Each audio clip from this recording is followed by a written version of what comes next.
Get ready with me, my lovely St. Joseph's, for the day 2 of Manila Fashion Week.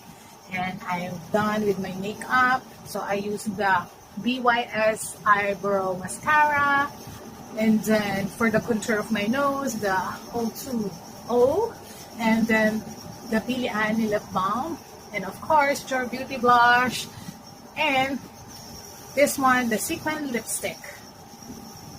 Yeah, in color 999. Ready state for 5 minutes, then we will do this.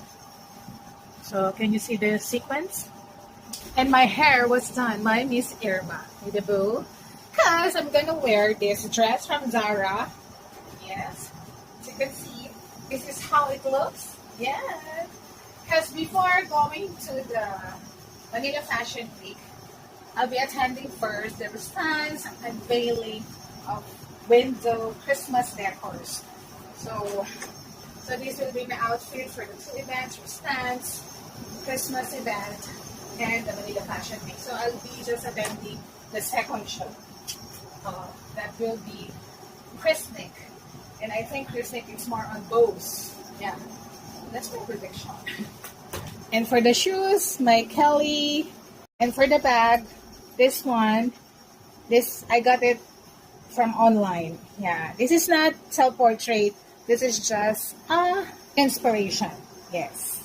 This has no brand, so this is not replica.